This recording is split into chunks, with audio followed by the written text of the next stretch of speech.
우리 동네 동전마켓 유튜브 구독자 여러분 반갑습니다.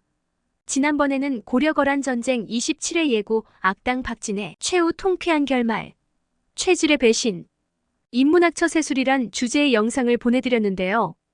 이번에는 고려거란 전쟁 기문과 최질의 분열, 최질의 최후, 진정한 리더십과 인문학처 세술이란 주제로 영상을 보내드리겠습니다. 동전을 수집하시면서 함께 시청하여 주세요. 이제 상장군은 뒤로 빠지십시오. 나머지는 제가 알아서 하겠습니다. 상장군은 이제 가만히 앉아서 굿이나 보고 떡이나 드십시오. 무관들의 반란이 성공한 것처럼 보여졌기에 개경은 무관들이 마음껏 활개를 치게 되었고, 걸기에 성공한 최질은 이제 기문의 목에 칼까지 들이밀며 완전히 뒷방 늙은이 취급을 해버렸죠.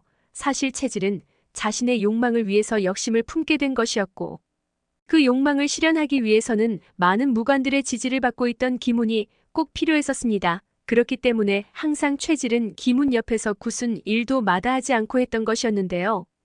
먼저 상장군으로 진급한 기문이 무관들은 더 이상 진급이 힘들어 상장군에 계속 머물러 있었고, 뒤늦게 상장군에 진급한 최질은 속으로는 자신과 계급이 같은 기문을 만만하게 보고 있었으나 그 더러운 속내를 감추고 기문을 윗사람으로 대하는 척하여 얼굴마담으로 이용했던 것이었죠. 하지만 이제 반란에 성공을 했으니 더 이상 기문에게 속내를 숨길 필요 없이 다 보여주게 되는데요.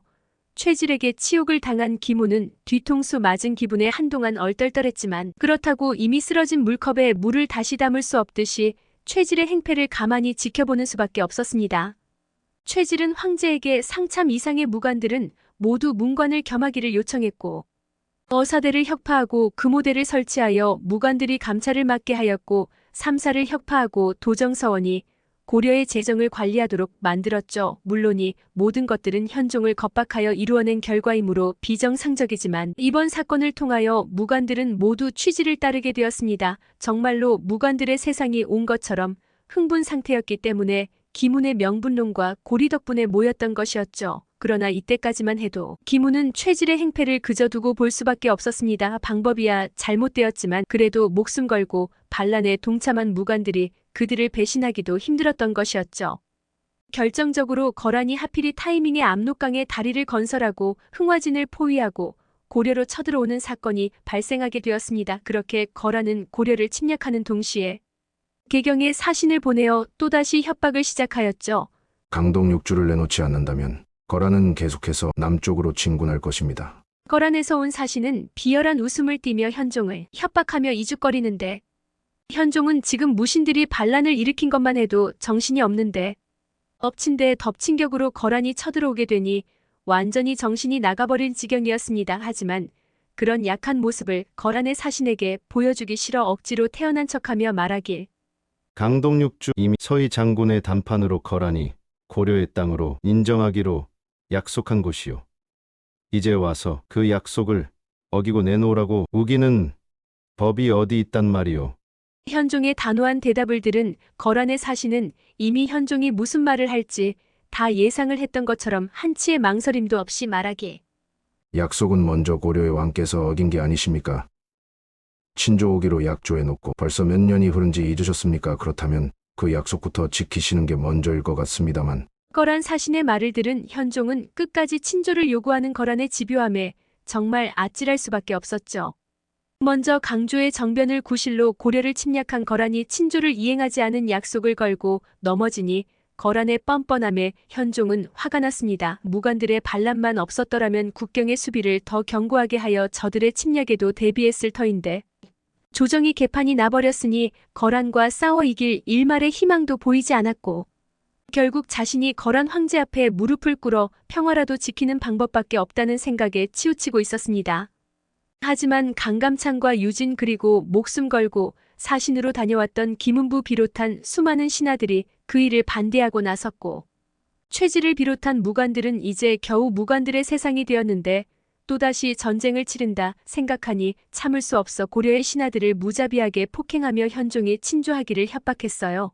폐하 친조를 이행하시고 최질은 개경에서 꿀을 더 빨기 위하여 전쟁은 절대 안 된다며 친조를 이행하지 않으면 신하들을 하나씩 죽이겠다고 현종을 겁박하고 결국 현종은 최질의 뜻에 따라 거란에 친조할 수밖에 없다고 생각을 했습니다.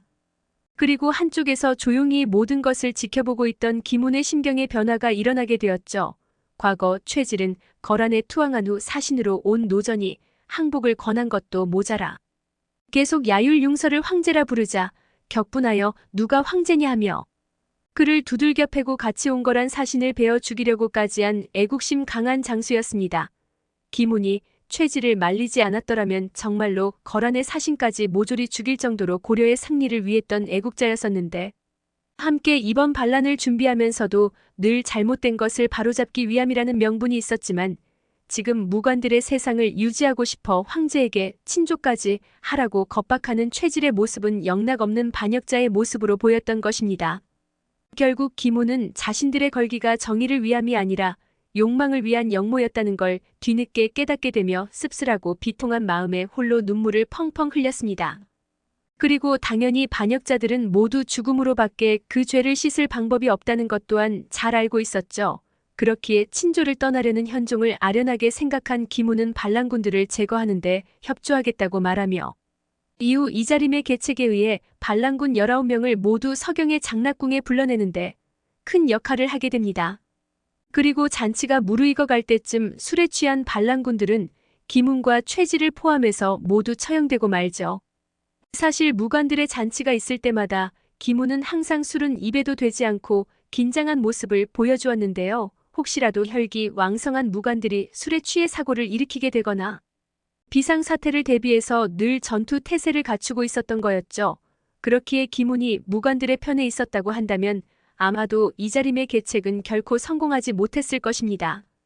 폐하의 초청을 받아 반란을 주도한 19명만 서경에 초대받았다는 것부터 수상적인 것은 물론이거니와 술은 입에도 되지 않는 김훈이었는데 무관들과 달리 황제의 저의를 충분히 의심했을 테니까요. 하지만 김훈은 현종과 이자림의 계책을 모두 알고 있으면서도 결국 반란의 마무리를 짓기 위하여 무관들에게 술잔을 권하며 그들 모두를 취하게 만들게 되었을 걸로 예상이 되네요. 물론 김훈은 죽음을 맞이할 때 조차 술 기운이 하나도 없이 자신의 죄를 뉘우치며 목이 잘리게 되었을 것입니다.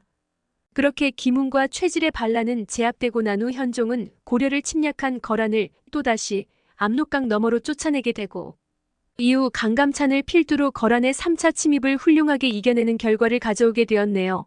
이번 영상은 고려-거란 전쟁 다음 예고를 참고하여 제작해 보았습니다. 구독자 여러분, 오늘날 우리가 고려-거란 전쟁 김훈과 최질의 분열 최질의 최후 인문학 처세술이란 영상을 통해 어떤 인문학적인 교훈을 얻을 수 있을까요? 이 영상은 고려-거란 전쟁을 배경으로 한 김훈과 최질의 반란과 그 결과에 대해 다루고 있습니다. 김훈과 최질은 고려시대의 상장군으로 반란을 주도하며 고려의 정치 구조에 큰 영향을 미쳤습니다. 그들의 반란은 당시 고려 사회의 불안정성과 내부 분열을 드러내며 결국 김훈과 최질 모두 처형되며 마무리됩니다. 이 사건의 핵심 교훈은 명분 없는 반란이나 횡포는 결코 성공할 수 없다는 것입니다. 김훈과 최질은 반란을 통해 잠시 권력을 잡았지만 그들의 행동은 고려 사회에 깊은 상처를 남겼고 결국 그들 자신에게도 파멸을 가져왔습니다. 반란이 성공하기 위해서는 정당한 명분과 사회적 지지가 필수적이며 리더십에는 상호 존중과 배려가 필요함을 보여줍니다. 김훈과 최질의 이야기는 고려시대의 역사적 배경 아래에서 권력의 획득과 유지에 있어서 도덕적, 윤리적 기준의 중요성을 강조합니다. 특히 김훈이 최질의 행동에 실망하고 반란의 잘못된 방향을 깨닫는 순간은 개인의 욕망이 아닌 공동체의 이익을 우선시해야 한다는 메시지를 전달합니다.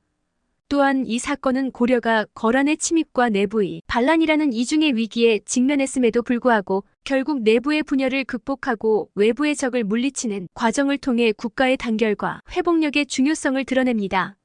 강감찬과 같은 지도자들의 역할은 고려가 위기를 극복하고 더 강해질 수 있었던 결정적인 요소였습니다.